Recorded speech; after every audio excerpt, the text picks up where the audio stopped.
Going to stick a knight here. He takes it off. He takes the bishop. So he took it off this bishop. And he's threatening this pawn. I don't think he took this right away. I guess he played here first. And now he took the bishop. Bobby Fischer is one of the greatest, perhaps the greatest chess player in the world. And now he took the rook. Bobby Fischer, United States, world title contender. Now Black surprised him with this move.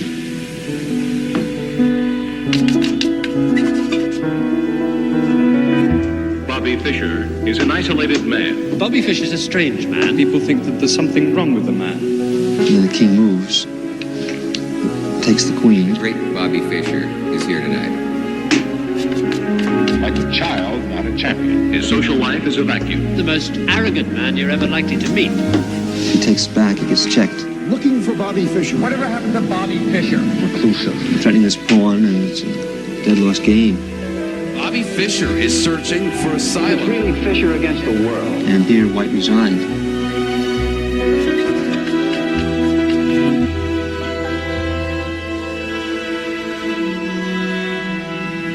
Bobby Fischer interview. Right. Try not to tense up. And Bobby, you've given virtually your entire life to the world of chess. What about Bobby Fischer, the man? What's he like? I don't know, it's pretty, chess and me, it's like, it's hard to take them apart, Just like my alter ego, I don't really do, But there are times when you get away from that chessboard. What do you do? I don't do too much at the moment. See, I'm really, tied up in chess. I intend to expand, but first I gotta get the title. It's basically... Yes, Fischer will beat the Russians. You honestly think that you probably are the world's greatest chess player? Right. Yeah. In the 18-month period, in the run-up to his challenge to Boris Spassky, Fischer had beaten, and in some cases destroyed, some of the best Soviet players. Fischer was wiping away his opposition like flies. He went on a 20-game winning streak, which was unheard of in championship chess. Bobby Fischer was exciting not only the chess world, but the world. There's trouble in Northern Ireland. Henry Kissinger is shuttling to and from Vietnam.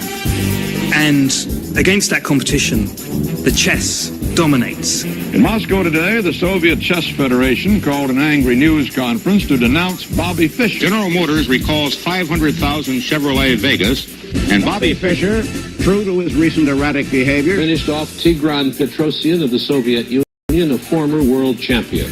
It was the best news story of the day. The victory gave Fischer the right to play the world's champion, Boris Spassky, another Russian, next spring. We all had hopes. We all wanted him to be world chess champion. The one person he was yet to beat. Your title the Russians are holding. You don't like the Russians. The Russians have cheated at chess. They've tried every way to avoid me, to avoid giving me a chance for a match. And they've slandered my name. And, they're dead afraid of me. They have been for years. That's the true story. And now you're going to get them? Well, now I'm going to try to get it,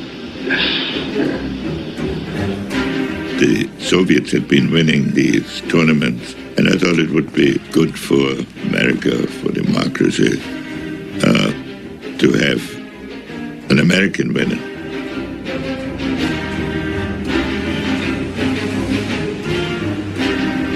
The stakes really couldn't be much higher politically, popularly in people's minds. These were two enemies who were not fighting a real war, but were trying to outdo one another strategically all the time. we will not tolerate being pushed around. We have a design and the material assets to deal with the Soviet Union. Как никогда прочны международные позиции Советского Союза. in this little thing with me and Spassky instead of, with bombs, having it out over the board.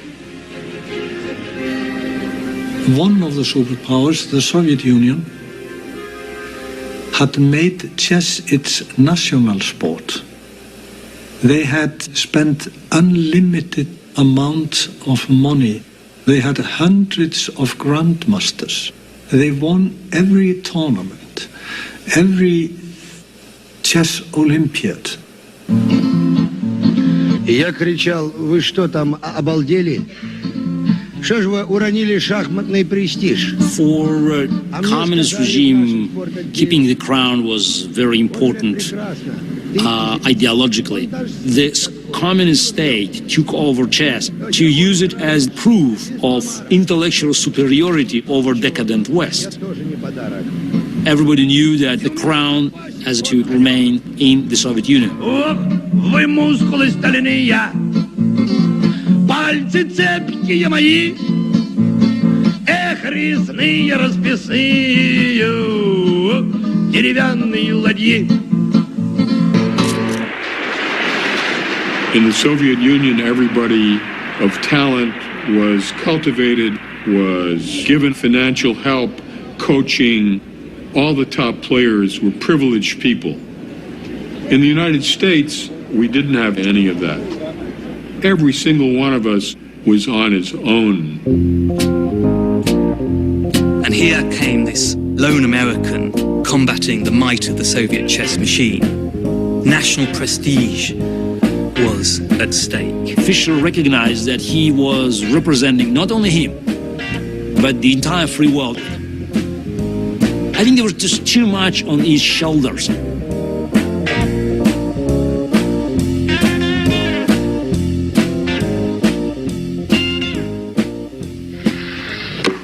You tell us how old you are and where you're from. I'm 15, I'm from Brooklyn. He is 15 years old and he is... All right. Will you show your headline to camera 3 and to Dick Clark, because we'll make him go to work on you. It says, teenager's strategy defeats all comers. This strategy, did it involve finances? No. Did you have any help? No. Did it all by yourself? Did it make people happy? Made me happy. This young man's name is Bobby Fischer, and already he is the United States chess champion. He is 15 years old and he has defeated the Masters. He is the United States champion in chess. I met Bobby when I was 14 and he was 8 in one of the chess clubs in Manhattan. He was the youngest kid around. He was unassuming. He was well-mannered. He was a nice kid. His mother, Regina, she was a woman who had to work 2 jobs, single mom, supporting 2 children, Bobby and Joan. Regina was really the genius of the family. She spoke quite a number of languages, including Russian. She worked as a telegraph operator, a nurse, a welder. She actually got a PhD in hematology as well. She was an activist. She was a communist. And the FBI files on her are quite extensive. His mother was hounded by the FBI because they thought she was possibly a Soviet spy. This was a period when Jew and communists were equated. So his mother denied his Jewishness. His mother told him if he would be sitting on the stoop at 560 Lincoln Place, apartment 4Q, and somebody would come up to him and ask him a question, he would say, "I have nothing to say to you." That was the proper answer that his mother told him to say. You're from Brooklyn originally? Chicago. Well, born in Chicago. Moved to Brooklyn when I was about 6. I lived on the coast. Were you playing chess by then? No, I learned in New York, yeah. What age? 6. When did you start to get serious about chess? Well, when I was maybe 7. If you can think back to your childhood and all the things you did after school and on the weekends, and imagine just filling all that in with chess study, chess lessons, chess practice, chess.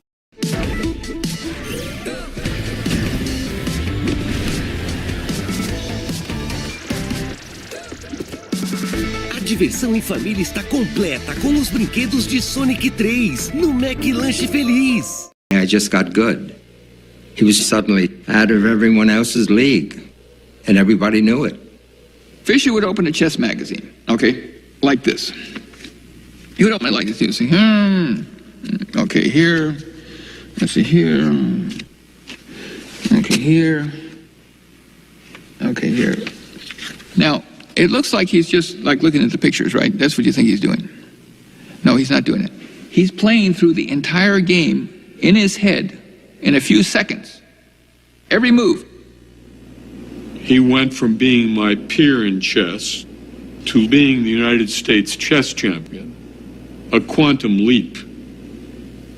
That's when he first became famous.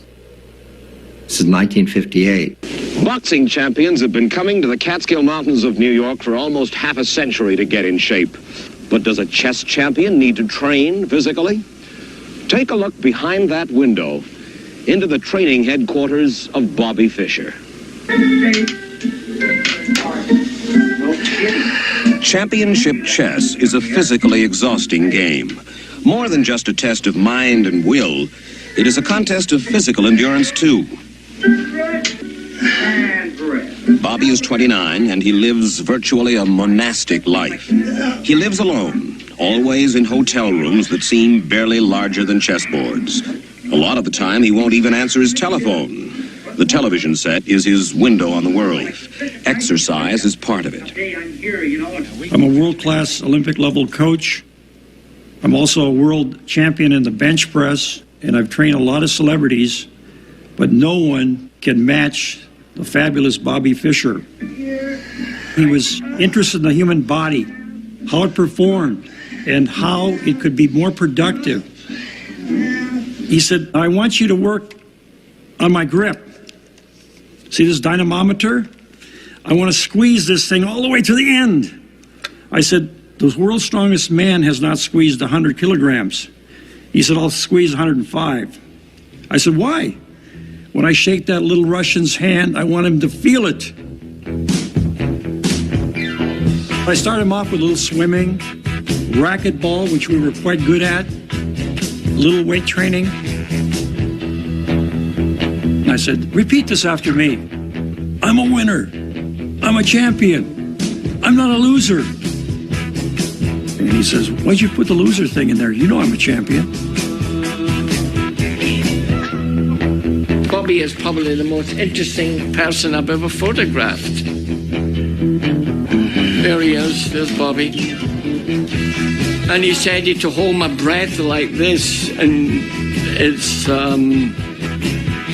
you know, it was good for his training. He was in training for Spassky. He asked me, what other jobs do? I told him I've just finished one on the New York Jets. Jets? They thought that was marvelous. They thought he wanted to hear all about it, how they train. And he said, you know, I've got to train like that as well.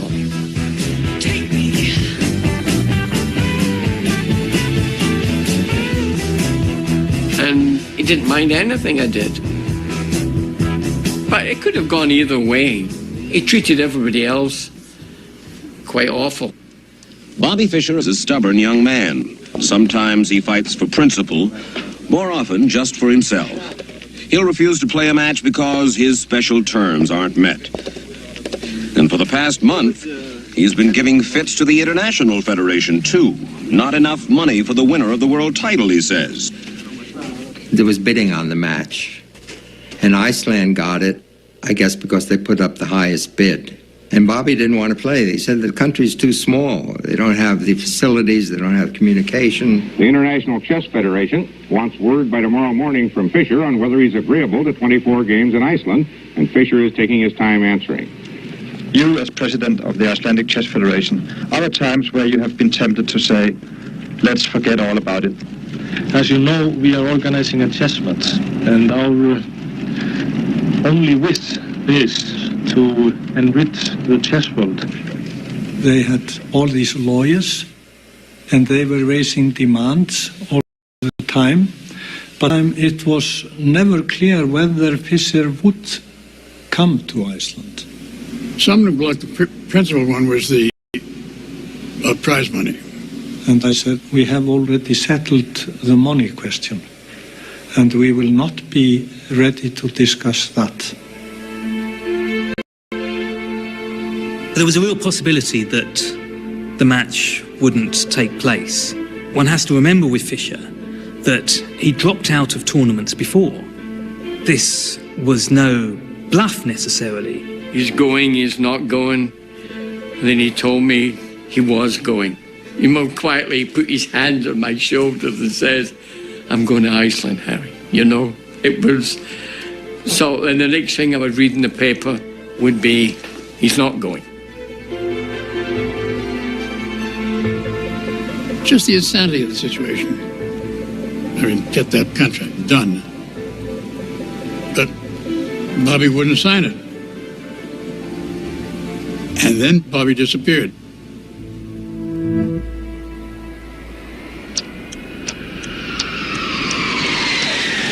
Boris Spassky, the world chess champion, came to Iceland 12 days before the match scheduled to start Sunday. Spassky said he wanted time to get used to the place, without, incidentally, being constantly molested by newsmen. Bobby Fischer was also sensitive about being photographed, sensitive to the point that he kept up.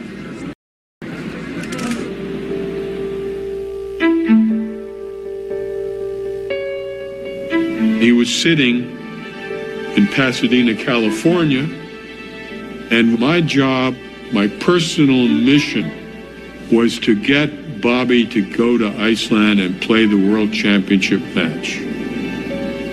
But I didn't see any activity. I didn't see any plane ticket. I said, Bobby, I have to go to New York. My dad is sick. Let's travel together. You'll be that much closer to Iceland. He said, yeah, I think that's a good idea. Travel with a friend. Yeah, okay.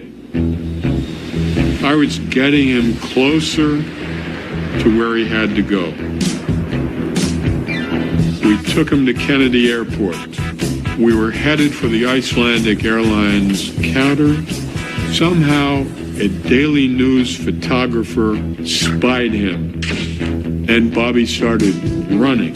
He wasn't just running, he was sprinting. I turned around, and I stopped, and I put my hands up. I didn't say anything. And Bobby kept running right out of the airport to the curbside limousine and got in and left the airport. Where to? Nobody knew. It was only 3 days before the scheduled start of the match. Chess history was in the balance. I said, you could stay at my parents' home in Douglaston, Long Island.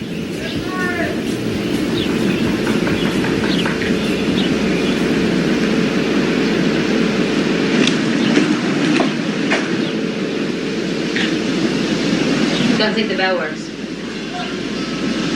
It works. Can I ask what you're here for? Hi, where are you? What are you here for? Why are you in our driveway? Is there some reason why in our driveway? Oh. You know, you people spoiled it.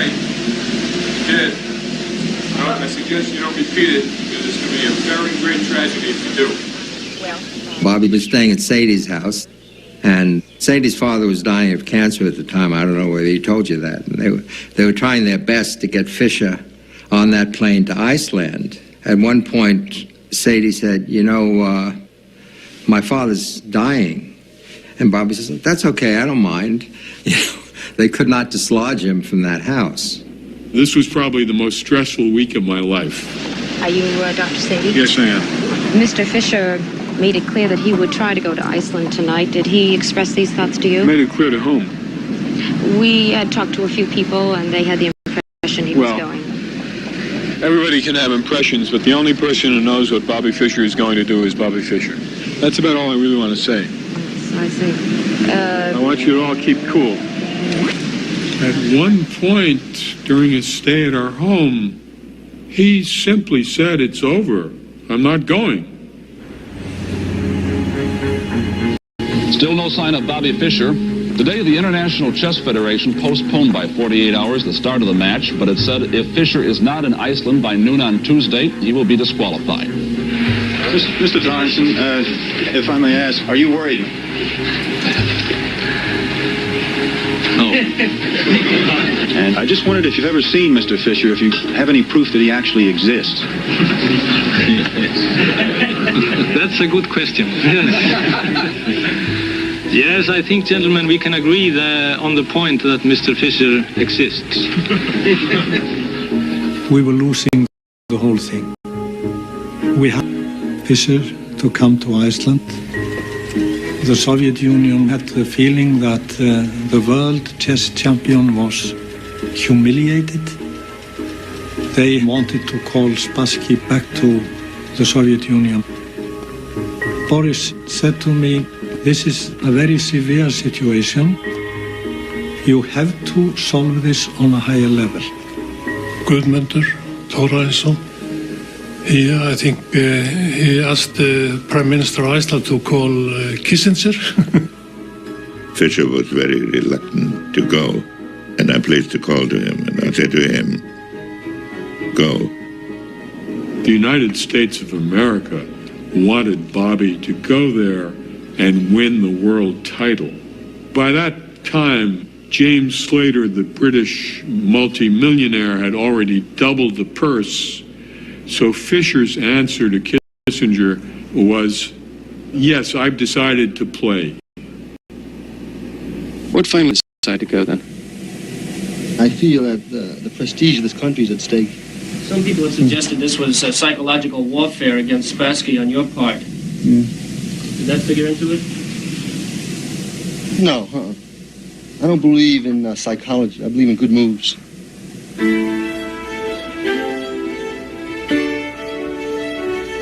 Bobby Fischer left New York for Iceland. And what a scene that was on the morning of July the 4th. Nothing like this has ever happened in Iceland before. You try to describe the impact on the citizens here of Reykjavik as probably about the same as if the promoters of the next Joe Frazier or Muhammad Ali prize fight decided to stage an extravaganza. One observer said the chess match was turning into the biggest thing to hit Iceland since Eric the Red. Though some people were still mad at Fischer, others approved of his holdout for more money. Well, he was fighting for all the chess players of the whole world, I think. He's tedious, he's arrogant, he's inconsiderate. Basically, people think that there's something wrong with the man. We wanted to receive him as a king, but Bobby saw all the crowd coming against him, so he just rushed down the ramp for the first car and Conway.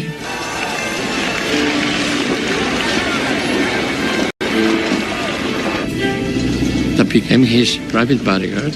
It was a big moment for me, you know. I was more of his friend than a bodyguard. He was quite a character, you know. He could be gentle, but he could be like a volcano sometimes. And it was better to know when to speak and when to keep quiet, actually. Finally, Bobby showed up in Iceland. Now, is he going to really play for the World Championship?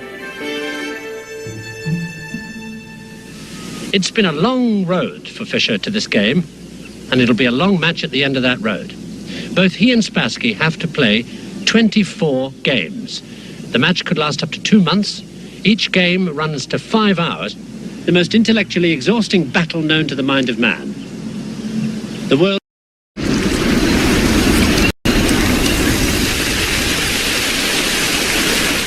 chess champion. They might fuss around with the chess pieces and the size of the board and the lighting, but I'm fairly confident the match will start on time. Boris Spassky, the world chess champion, was there with all his assistants, but Fischer was not here. The clock has now been started. It was officially 5 o'clock in Reykjavik. Spassky is obviously anxious about the whereabouts of Mr. Fischer. Bobby was nowhere to be seen. And all of us despaired. If Fischer doesn't show up by the time 1 hour has elapsed, he forfeits the game automatically. There he played 1, pawn to queen 4. You saw Spassky make his move, then he touched his clock, which turns his clock off, but turns his opponent's clock on. So Fischer's time is now ticking.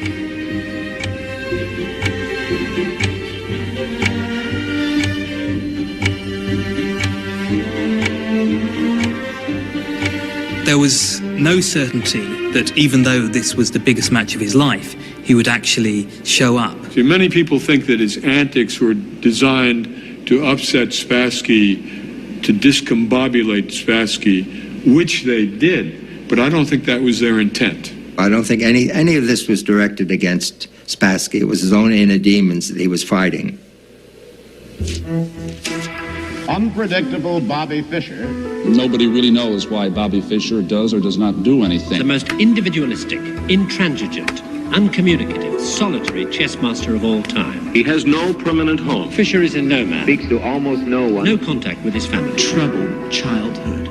He hasn't seen his mother in over 10 years. Is your mother still living? Do you get a chance to see her very much? Haven't seen her in a few years, yeah. What about your father? No, I don't see him. Are they living together? No, her. Never talk about my... That's what Fischer said. I never talk about my father.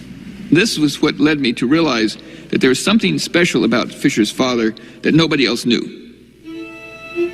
Regina Fischer has a 900-page FBI file, and one of the things it reveals is that Bobby Fischer's father was not Gerhard Fischer, as had been supposed and as the family had allowed to be known. In fact, Bobby Fischer's father was a man named Paul Nemenyi. Gerhard Fischer, who was officially listed on the birth certificate, never came to America. Regina and Paul Nemenyi met at a university near Denver, and they had an affair. Regina moved on and took the baby Bobby with her. Regina often, because she was destitute and needed help, would go to social service agencies and ask for help. Paul Nemenyi would show up and consult with the social workers because he was very concerned about Bobby. He said that Bobby, even at a very young age, was a very upset child. He was afraid that he wasn't being raised right. Later, when Bobby moved to New York City, Paul would come and take him out to restaurants and would admonish him for having bad table manners and would basically act towards him in the way that a father would. One day, Bobby asked his mother, "Where's Paul? Why isn't he coming around anymore?" When Nemenyi died, that's when his mother told him he was his real father. He learned about it only about the time he was 9 years old. Chess to him was the ultimate escape. TV at one point during the match, I said, we're really lucky to be alive at this moment when Bobby Fischer is playing board. Is 1, a loss is 0, and a draw is 1/2.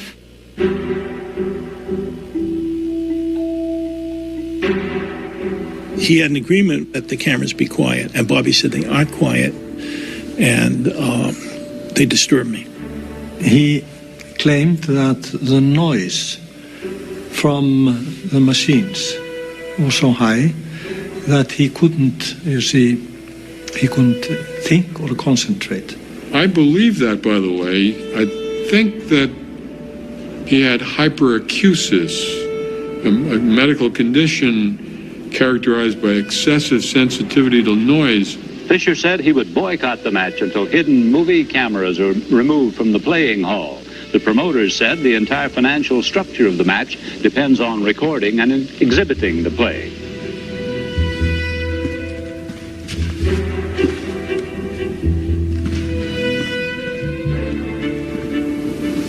He asked to put the camera away.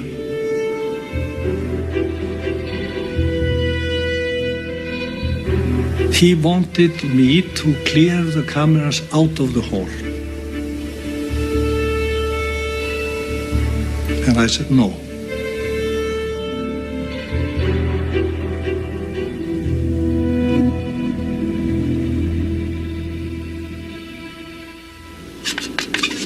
You have to start in time.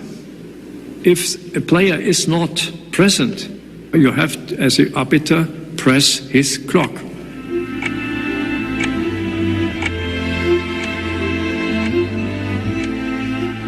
Fischer had been known to quit matches over trivia. So we were afraid that he would just, run back home and it would be the end of it. Bobby did not show up. I had, as the arbiter, to forfeit him, and for a moment I thought, did I made the right decision? Was it fair? Was it correct? But it was necessary. There was no other way.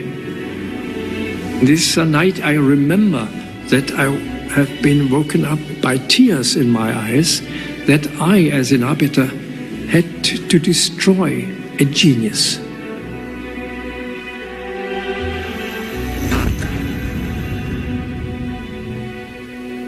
He was now trailing 2-0.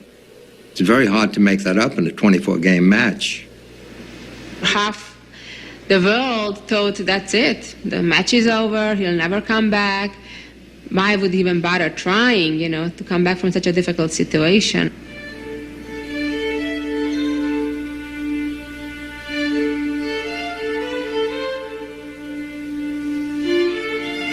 During the match, he would knock on my door about 1 or 2 in the morning. We'd just walk and walk.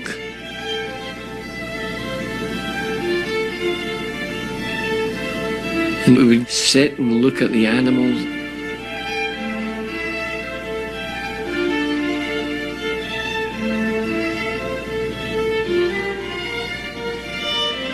He loved animals.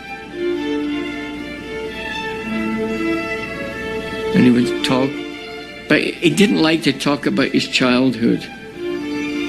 It was a bad subject. He did tell me that, like, from the age of 2 or 3, he was left alone all day with his sister.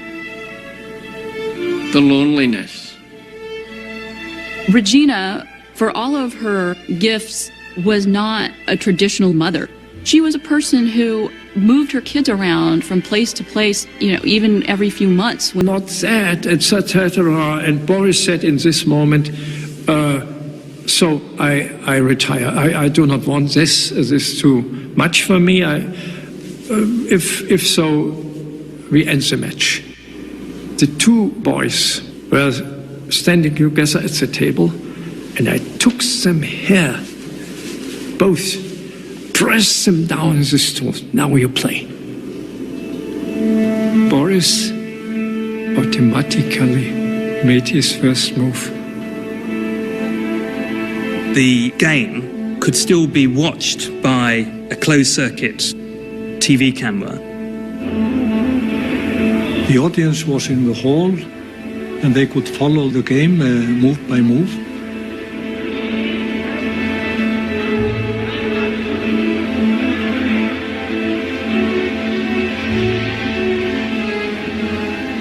In Game 3, Bobby played an opening, a defense he had never played before, the Benoni, which means son of sorrow.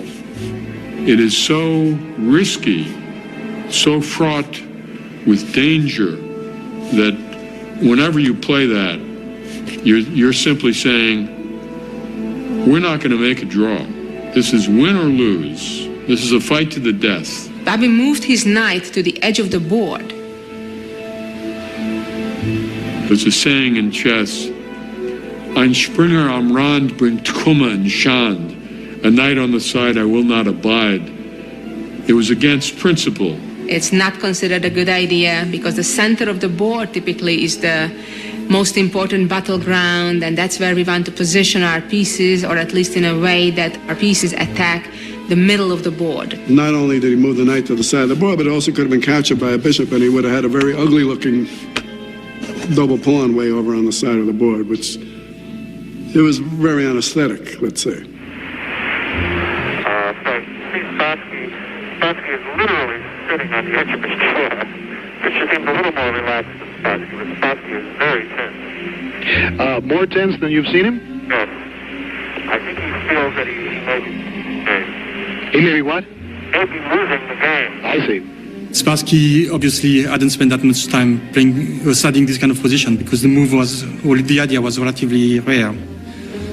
So that put already Spassky in a difficult psychological position. Spassky did not find the best continuation and was consistently outplayed until Fischer won his first game of his life against Spassky. He was on the scoreboard.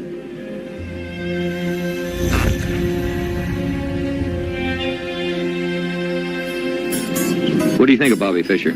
I like him. I like his style. Are you following the games? Yes, I am. American chess players are behind Bobby 100%, and they're all anxious to see him get in there and win the championship. Do you think that Fischer will win for the first time over the Russian? And he's going to be sharing some of his artistic impressions with us in just a minute. Larry, I thought going up there to that chess match would be like watching the grass grow, but it was far more exciting than I ever expected it to be. Well, I thought it was pretty exciting, too. It was just like the Ali Fraser fight all over again.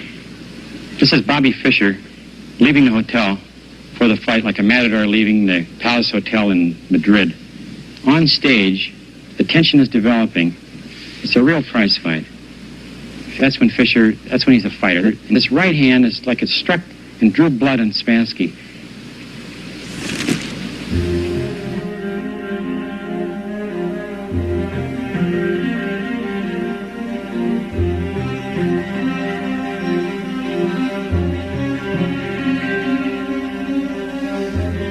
The score was even. 2.5, 2.5. Spassky was not himself. All these shenanigans had affected him adversely. He was not playing his true game. Полный разгром, фиаско. Почему Спасский был, в какой-то степени упрям? Потому что, когда встречается двое, я повторяю, нет, и когда кто-то что-то уступает, нету вакуума психологического. Если ты уступил, то это место занял другой. Вот так произошло в третьей партии. К нам поступила, наверное, масса писем, а в письмах говорилось прямо: следите за Фишером, он вот то-то, то-то, то-то делает. They believed that the chairs had been wired and the lighting fixture to destabilize Boris's concentration. That's when Boris cracked.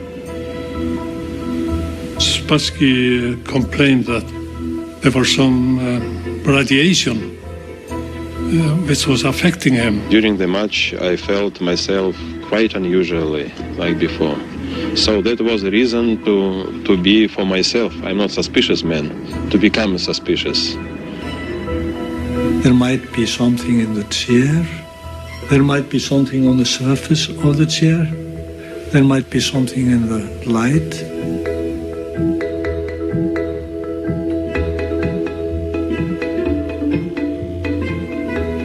They inspected the chairs and the lights to see whether the Americans were up to some kind of hanky-panky. They found 2 dead flies, and that was it.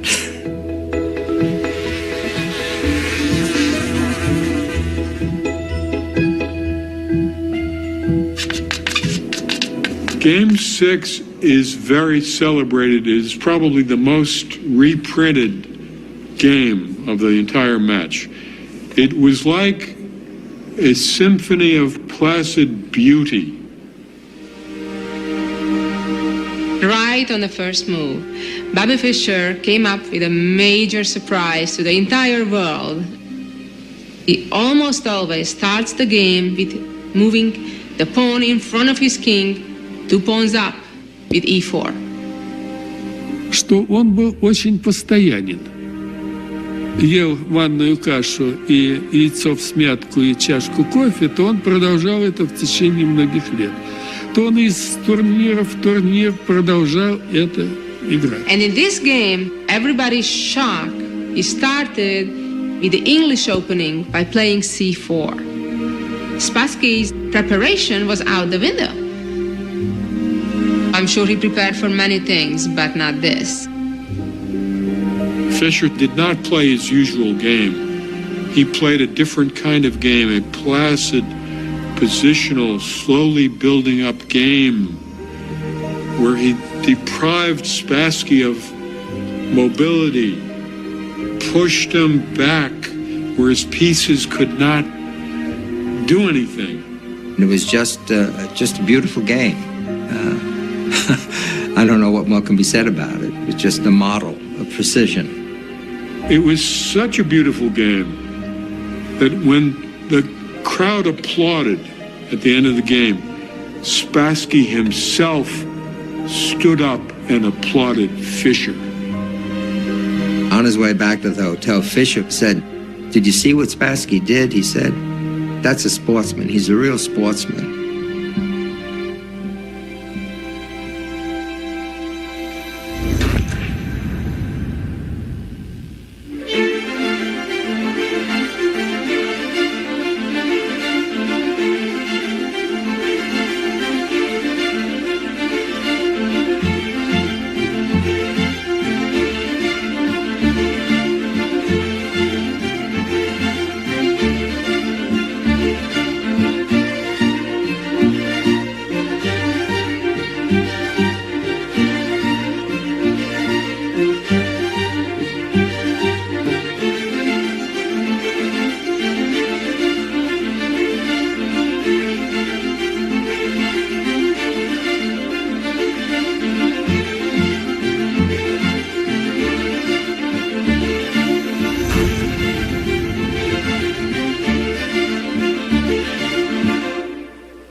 Game 21 reached move 40, the move at which the game was adjourned for the two players to go and study it.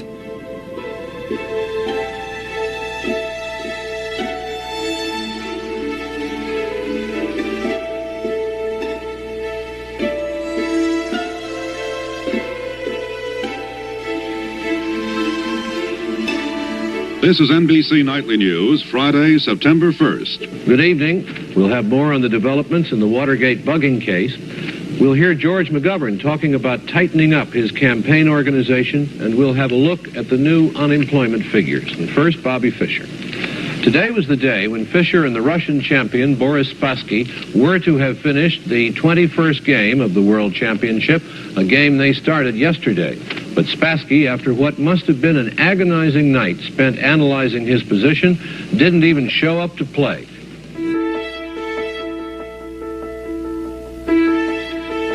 I was going to photograph Spassky in the morning.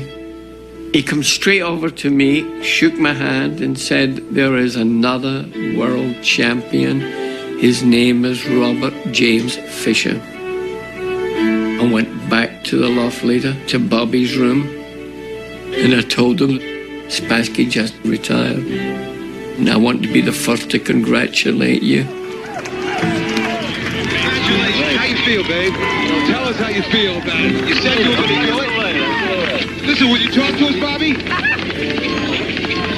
Bobby, roll the window down. Bobby wanted to get away because they were banging on the door and all that, just to beat it out into the hills. Someone brings up the New York Post and it says, "Bobby is the champ."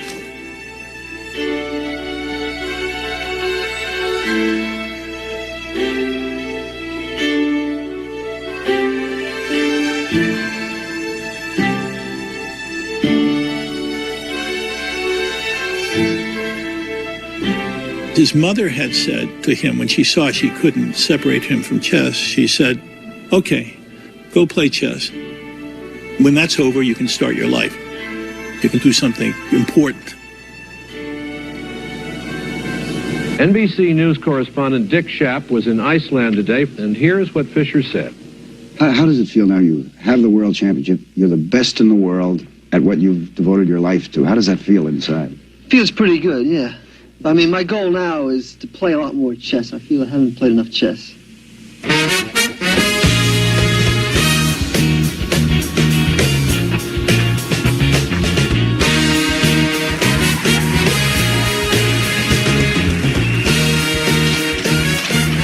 How did it feel inside? All this between the mayor, did you ever thought of anything like that? No, I never, thought this was going to happen with chess. I just hope this keeps on. I just had a premonition that something awful was going to happen to him. I didn't know what it would be, but I didn't feel good about it. One of Fischer's problems was that after the match, he was supposedly better known by the population of the world than anyone except for Jesus Christ. And he was a guy who treasured his privacy. He had a problem.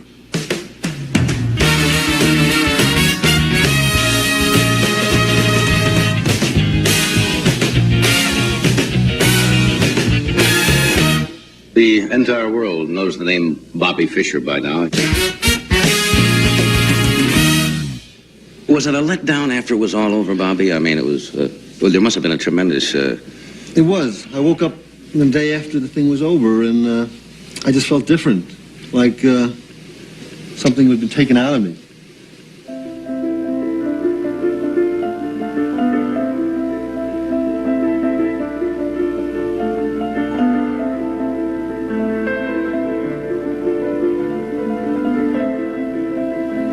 He didn't really, after he won, know what he wanted to do with his life. He reached an end point when he was 29. He was 29 years old, and he hadn't had a childhood.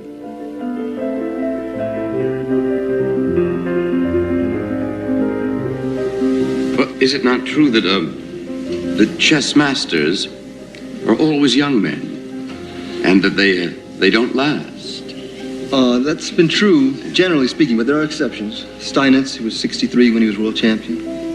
But you're in a fortunate position, because most of us in life, no matter how successful we think we are, we still have to do what other people want us to do, just to hold jobs. But you don't have to hold a job, or you're on your own. It's a unique position. That's right. You can't say, well, if Fischer won't come, we'll get some other chess genius who's the best in the world. Bobby Fischer, the world champion chess player, has until midnight tonight to decide whether to abide by the international rules of chess or give up his title. If Fischer defaults, the title would go to the challenger, Soviet Grandmaster Anatoly Karpov. He wanted probably to play the kid from Russia, Karpov, and beat him. I mean, it would be an easy task. On the other hand, part of him knew he could lose, and that's death to Bobby. He didn't want to risk that. So what came out was a series of new demands on the rules. First of all, I like to play matches without draws, and they're going to have to increase the prizes if they want me to play. Once I get the title, they want me to play a match for the title. I'm not going to just play for what their minimum prizes are. Accepting all Fischer demands was unacceptable politically for the Soviet Chess Federation. Barring a very unlikely last-minute change of heart by Fischer, Anatoly Karpov becomes the new champion by default. The World Chess Party gave him about 95% of what he wanted. But that was it. He didn't defend his title. I think he was unable to cope with his own invincibility. He got more or less scared to sit down again in front of the board and risk losing. But only he who never plays never loses.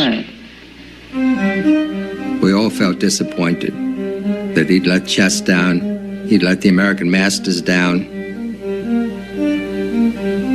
Yeah, we all felt kind of a betrayal. Whereas others could suffer from a period of creative depression after such debacle. I went out to California on a job, phoned Bobby, picked him up in Pasadena, where he was doing some some cult place he was staying. I've had so many bad experiences.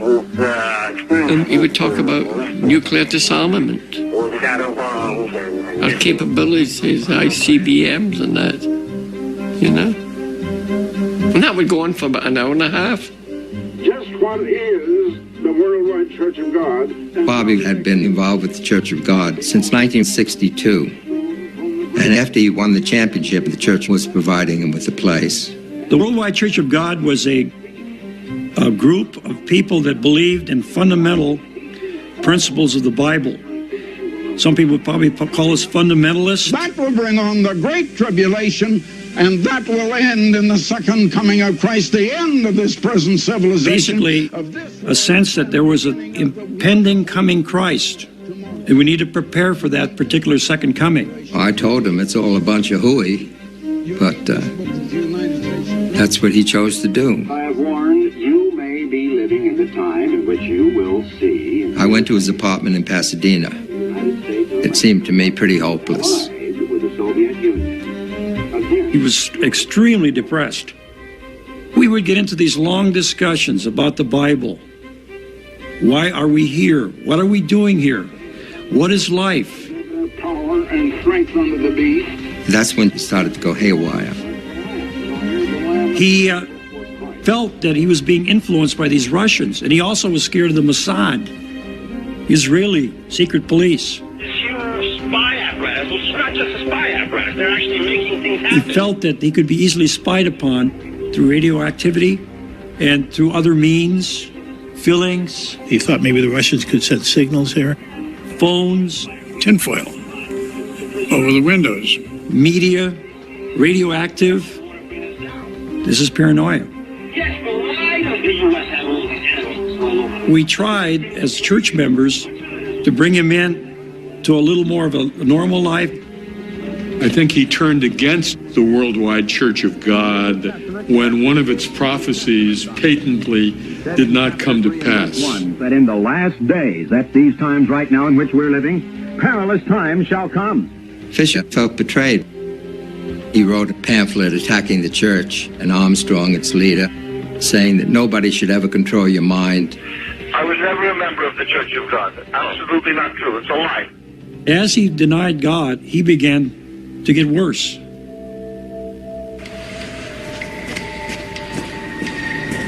He started to go astray. He started reading the protocols of the Elders of Zion, which he mentioned to me, and I said, that book is a forgery, and it's a hoax, and it's a bit of anti-Semitic propaganda that even Hitler used. Protocol number 1. What has restrained the wild beast we call men? He got into all these doctrines. What has influenced them heretofore? The Illuminati, all these different people that were going to take over the world. Protocol number 9. Merciless revenge and bitter hatred. From us emanates an all-embracing terror. We began to see less of Bobby because we didn't want to expose our children to the famous uncle who's become fulminating anti-Semite. Hitler said in Mein Kampf that the Jews are not the victims, but they're the victimizers. We could be having dinner and he would suddenly start thinking about the Jews did this and the Jews did that, and in our house it was just unacceptable. They're actually making things happen and causing revolutions and killing people all over the world. We start mixing fish with humans and anything's possible. His mother was Jewish. His real father was Jewish. It's complete madness. The question is, how could a Jewish kid become an anti-Semite? Paranoid psychosis. He had false fixed ideas of a very widening conspiracy against him. It was as if he were at war with himself. He became a recluse. Fischer watchers refer to it as the wilderness years.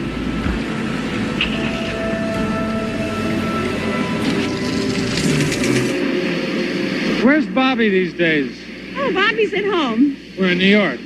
Well, I don't think that I want to get onto the subject of Bobby. You know how Bobby feels about it. Last conversation we had enraged him. If you don't play chess, There will soon come a time when no one will ask you to play chess. He thought that was unacceptable. And that was the end of our relationship.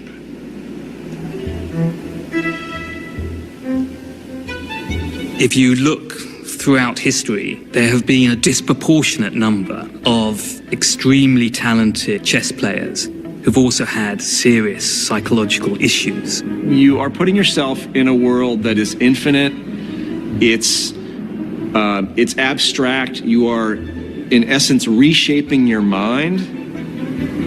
If you understand that in the first move of a chess game, each player has 20 possible moves. If you multiply 20 by 20, that means there are 400 different possible chess positions after the first move. The tree becomes with a lot of branches, you know, that you start with one move and on that one move there are several options. Then all of a sudden it becomes a jungle. The number of all positions that theoretically can occur in the game of chess is something like 10 with 45 zeros. It's like the number of atoms in the solar system. You're trying to anticipate what your opponent might do, and you don't know what he might do, so you're thinking of all the different possibilities. A good chess player is paranoid on the board, but then if you take that paranoia to real life, it doesn't play so well. You end up seeing your real world according to the confines of chess. There were some that came to a sad end. I mean, we like to think that chess didn't cause that, but maybe it didn't. An individual with an unbalanced tendency, by becoming a chess monomaniac, will throw himself over the brink. Yeah, we have some examples where people of exceptional abilities were infected by this mental illness. Victor Korchnoi claimed to have played a match with a dead man. He even provided the moves. Rubinstein jumped out the window because the fly was after him. Wilhelm Steinitz. Steinitz was in an institution. Steinitz in late life thought he was playing chess by wireless with God Almighty, and had the better of God Almighty. Carlos Torre took all his clothes off on a bus. And the probably greatest name, the greatest impact on the game of chess in the 19th century belonged to an American player, Paul Morphy. Unfortunately, there's some resemblance with Fischer. Paul Morphy was an American player who stunned the world with his chess play. And then at age 26, he wandered the streets aimlessly, he muttered to himself, he became a paranoid schizophrenic. His tour in Europe in 1858, 1859 was one of the most unforgettable events in the history of chess. And then Morphy stopped playing chess. There are many similarities between Morphy and Fischer. People are always going to equate their names together. They both gave up the game at the height of their powers. And disappeared into a world of neurosis, of psychosis.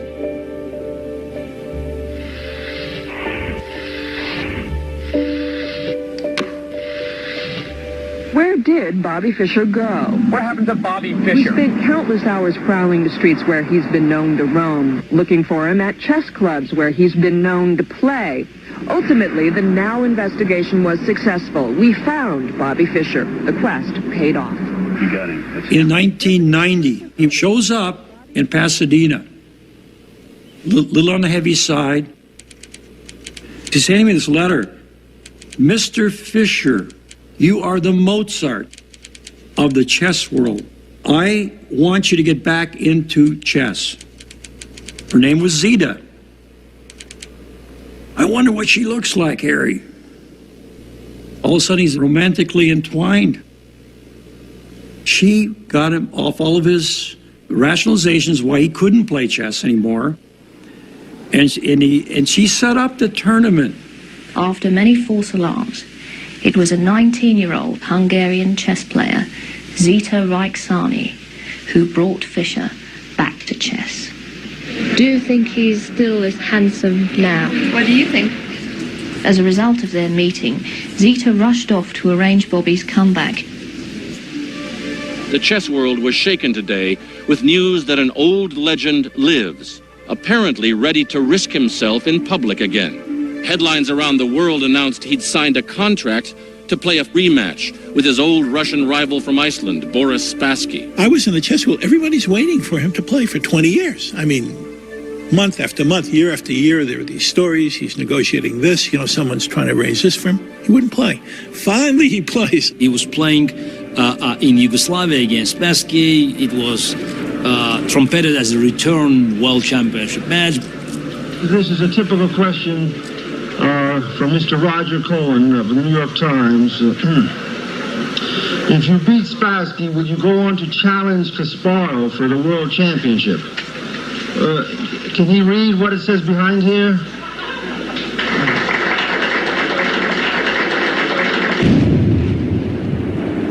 The match took place in Yugoslavia during the middle of the Yugoslav war. And by participating, Fischer broke a UN-backed embargo. The U.S. government sent him a letter and said, don't play. If you do, you're going to go to jail. This is my reply to their order not to defend my title here. That's my answer. The match of 92, in my view, had no chess relevance. They played a very decent chess, but it was chess of 1972. It's like watching two old boxers come back into the ring for one last payday. A slightly sad affair where both players are clearly past their best. Both Fischer and Spassky are shadows of their former selves. He won and won several $1 million, but was declared a criminal for having taken part in the match.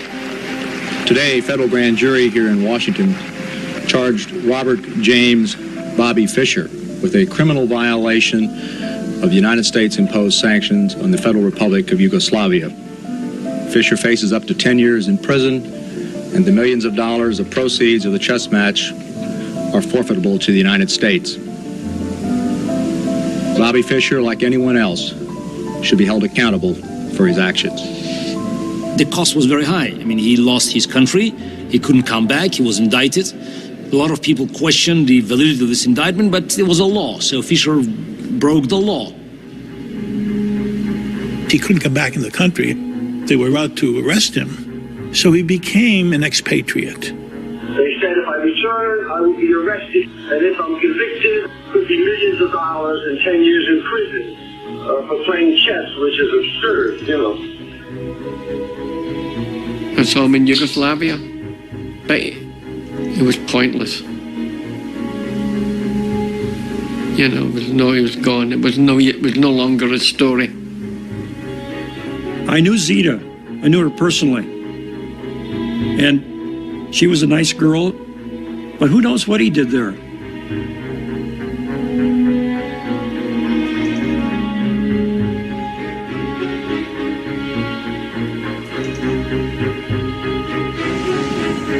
Joan had gone to Hungary in 1995 to visit Bobby when he was staying in Budapest.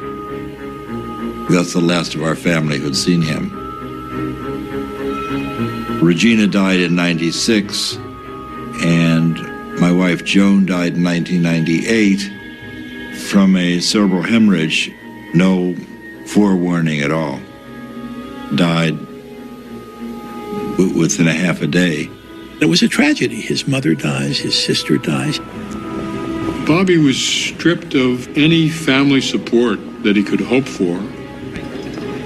And when he was a man without a country, he got worse and worse. 我们来看这条震惊世界的消息。北京时间今天晚上8点30分左右， This is all wonderful news. It's time for the fucking U.S. to get their heads kicked in. It's time to finish off the U.S. once and for all. This just shows you that what goes around comes around, even for the United States. He felt that he was above politics and could say whatever he wanted to say, and George Bush says, no, you're not, I can grab you wherever you are. United States citizen Robert Bobby Fischer has been detained by Japanese authorities on alleged immigration law violations. I got a collect phone call from Japan, from who I said, or as he said, Bobby Fischer. 22 years, I haven't heard from him, not anything. But he must have kept me in the drawer or something, so I was not completely forgotten when he needed me. And I went to Japan to get this man out of jail.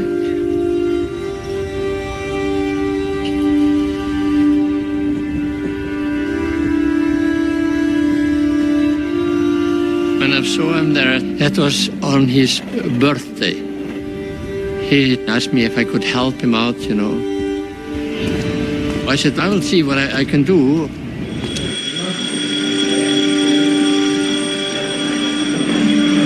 Yfirmaðurinn hann segir það að Bobby Fischer hann yrði leystur af haldi til land sem reiðubúið þess að veita honum ríkisfang.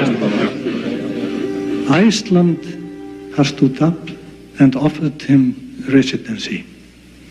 Iceland has stood up and given him passport. At the end, we, this small nation of 300,000 people, intervened and went against the United States and Japan, the two strongest economies in the world, and got into Iceland.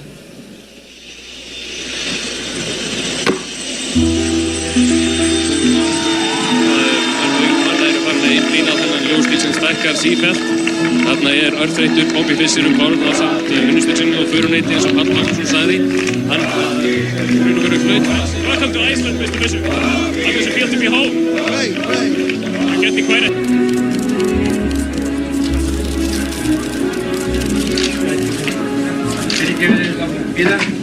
Sorry for keeping you waiting. How does it feel to be a free person? Oh, it feels great. You got a wonderful country, wonderful fresh air, very fine people, excellent food, plenty of room. What's next, Bobby? I still want to do a book showing how the 1984-85 Karpov-Kasparov match was prearranged, move by move. They all say, oh, Fischer didn't write the book he said he was going to write. Yeah, but they don't say that they stole all my file on it. They don't say they stole several big moving boxes full of books that took me years to accumulate. What is your name? Jeremy. Jeremy what? Schaap. Your father was Dick Schaap, you were telling me last night? Yes, exactly. Yeah, I knew him, yeah. He rapped me very hard. He said, that I don't have a sane bone in my body. I didn't forget that. His father, many, many years ago, befriended me. Took me out to see, I don't remember what. Knicks games. Knicks games, and you were 12. Acted kind of like a father figure. And then later, like a typical Jewish snake, he had the most vicious things to say about me. I have to object, Bob. Okay. Did you read the article where he said I don't have a sane bone in my body? Honestly, I'm not sure if I read it, but I know that he said it. Yeah. And honestly, I don't know that you've done much here today, really, to disprove anything he said.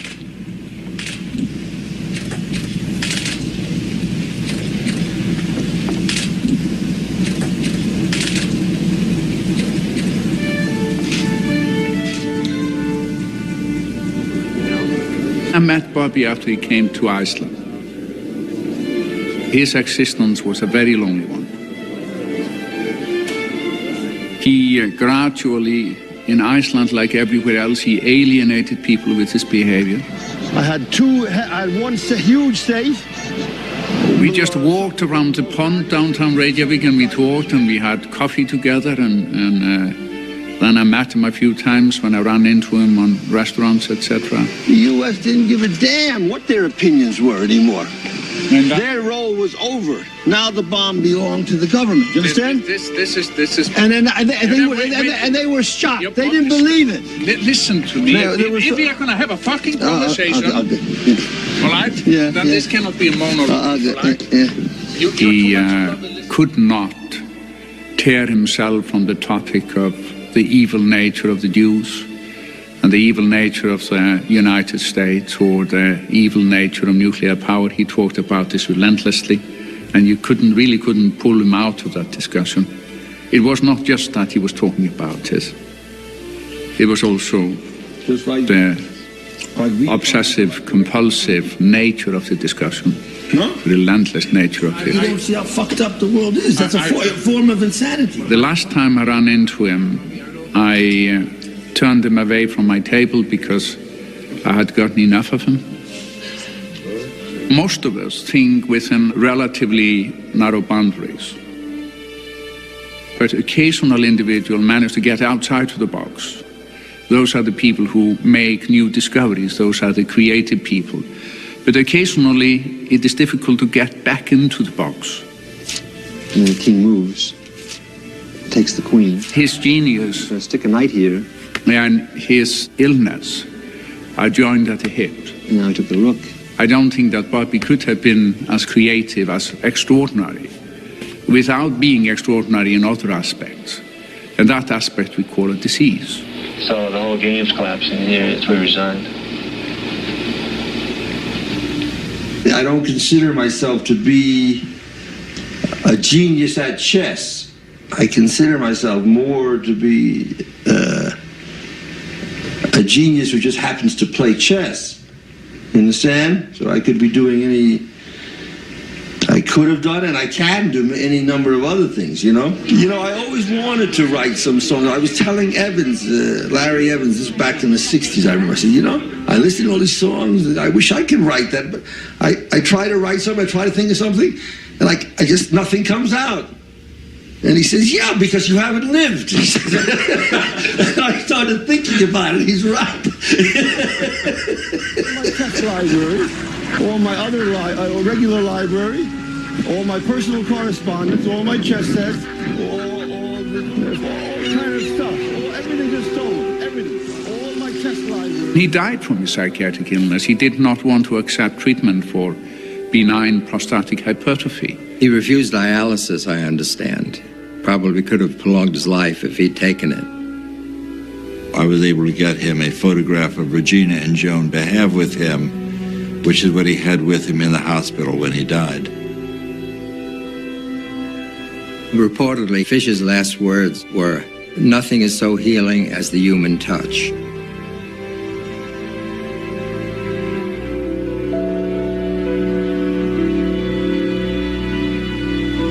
The former world champion of chess, Bobby Fischer, has died. His career reached its height during matches with his nemesis, Boris Spassky, back in 1972. American chess superstar Bobby Fischer has just died. Former world chess champion Bobby Fischer has died. Considered by many as the greatest chess player of all time. Bobby Fischer dead at the age of 64.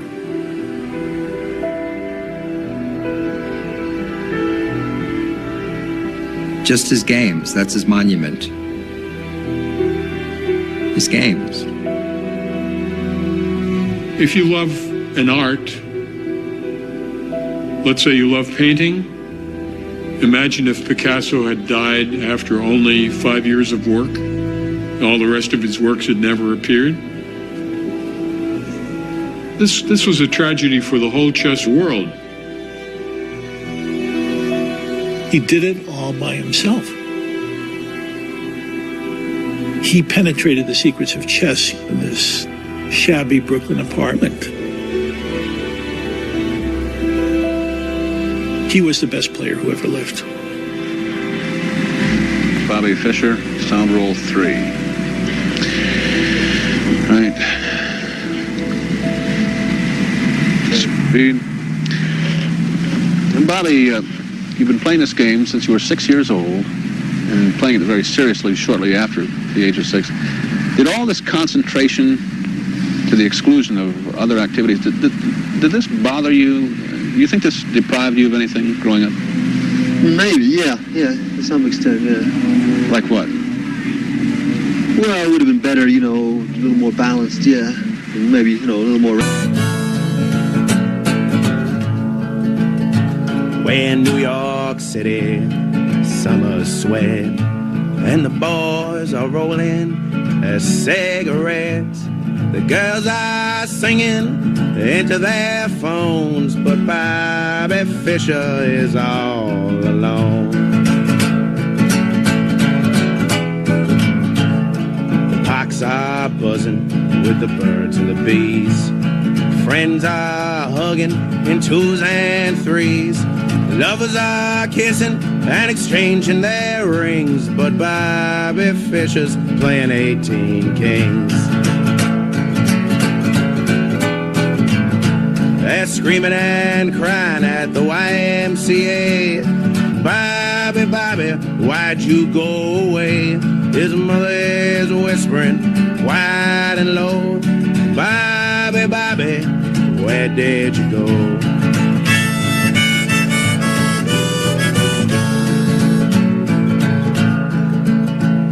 The newspapers rolled all over the town, from the glistening sky tops to the filth on the ground. They bang and explode all over Times Square. Bobby is gone and no one knows where. Is he in London? Is he in Spain? Has he cut off his hair? Has he changed his last name? Is he under that rock? Is he behind that tree? Oh, Bobby, Bobby, where?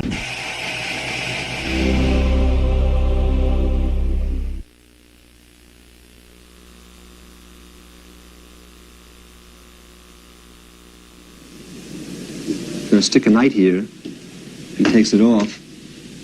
He takes the bishop. So he took it off this bishop. And he's threatening this pawn. I don't think he took his right away. I guess he played here first. And now he took the bishop. Bobby Fischer is one of the greatest, perhaps the greatest chess player in the world. And now he took the rook. Bobby Fischer, United States, world title contender. Now Black surprised him with this move.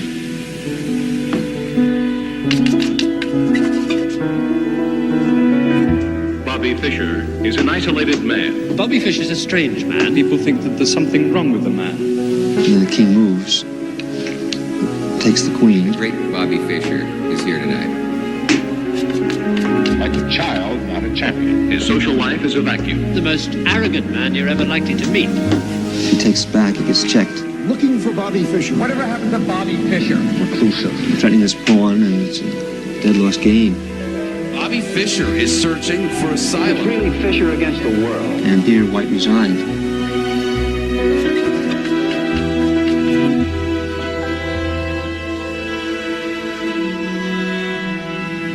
Bobby Fischer interview. Right. Try not to tense up. And Bobby, you've given virtually your entire life to the world of chess. What about Bobby Fischer, the man? What's he like? I don't know. It's pretty chess and me. You know, it's hard to take him apart. You know, just like my alter ego. You know, I don't need to. You know, But there are times when you get away from that chessboard. What do you do? I don't do too much at the most. See, I'm really, tied up in chess. I intend to expand, but first I gotta get the title. That's basically. Yes, Fischer will beat the Russians. Do you honestly think that you probably are the world's greatest chess player? Right. Yeah. In the 18-month period, in the run-up to his challenge to Boris Spassky, Fischer had beaten and in some cases destroyed some of the best Soviet players. Fischer was wiping away his opposition like flies. He went on a 20-game winning streak, which was unheard of in championship chess. Bobby Fischer was exciting not only the chess world, but the world. There's trouble in Northern Ireland. Henry Kissinger is shuttling to and from Vietnam. And against that competition, the chess dominates. In Moscow today, the Soviet Chess Federation called an angry news conference to denounce Bobby Fischer. General Motors recalls 500,000 Chevrolet Vegas, and Bobby Fischer True to his recent erratic behavior, Finished off Tigran Petrosyan of the Soviet Union, a former world champion. It was the best news story of the day. The victory gave Fischer the right to play the world's champion, Boris Spassky, another Russian, next spring. We all had hopes. We all wanted him to be world chess champion. The one person he was yet to beat. Title the Russians are holding. You don't like the Russians. The Russians have cheated at chess. They've tried every way to avoid me, to avoid giving me a chance for a match. And they've slandered my name. And, they're dead afraid of me. They have been for years. That's the true story. And now you're going to get them? Well, now I'm going to try to get them, The Soviets had been winning these tournaments, and I thought it would be good for America, for democracy, to have an American winner.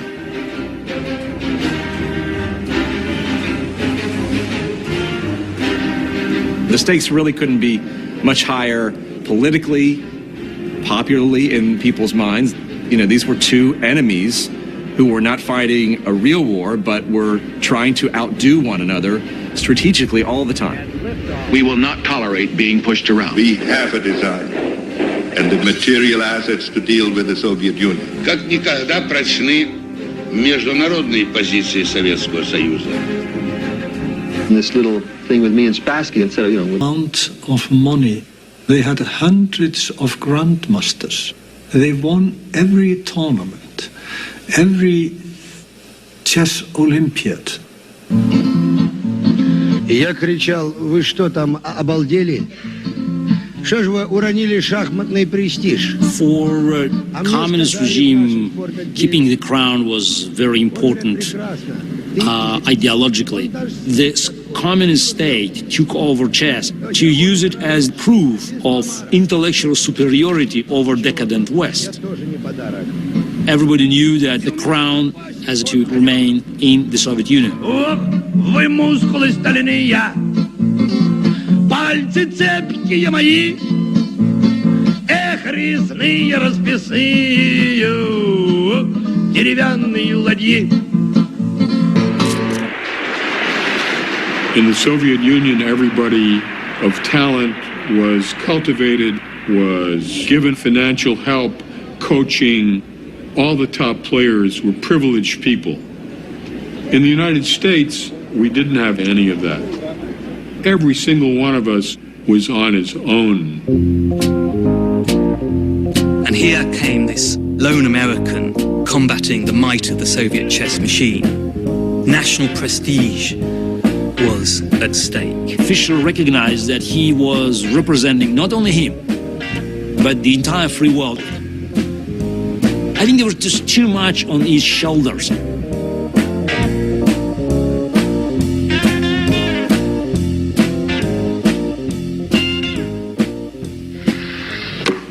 You tell us how old you are and where you're from. I'm 15, I'm from Brooklyn. He is 15 years old and he is from Brooklyn. All right? Will you show your headline to camera 3 and to Dick Clark, because we'll make him go to work on you. It says, teenager strategy defeats all comers. This strategy, did it involve finances? No. Did you have any help? No. Did it all by yourself? Did it make people happy? Made me happy. This young man's name is Bobby Fischer, and already he is the United States chess champion. He is 15 years old and he has defeated the masters. He is the United States champion in chess. I met Bobby when I was 14 and he was 8 in one of the chess clubs in Manhattan. He was the youngest kid around. He was unassuming. He was well-mannered. He was a nice kid. His mother, Regina, she was a woman who had to work 2 jobs, single mom, supporting 2 children, Bobby and Joan. Regina was really the genius of the family. She spoke quite a number of languages, including Russian. She worked as a telegraph operator or a nurse. a welder. She actually got a PhD in hematology as well. She was an activist. She was a communist.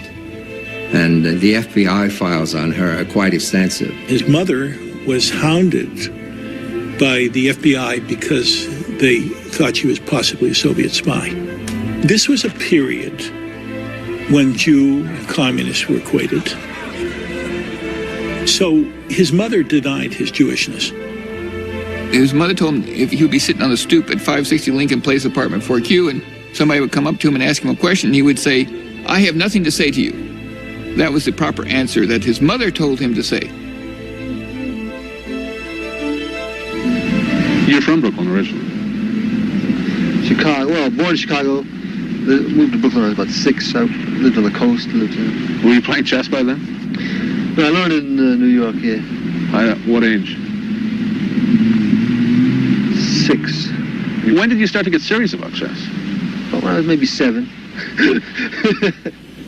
If you can think back to your childhood and all the things you did after school and on the weekends, and imagine just filling all that in with chess study, chess lessons, chess practice, chess.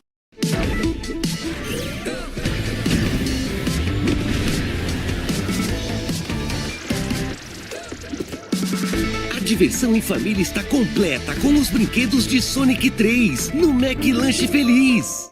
And then he said, one day I just got good. He was suddenly out of everyone else's league, and everybody knew it. Fischer would open a chess magazine, okay, like this.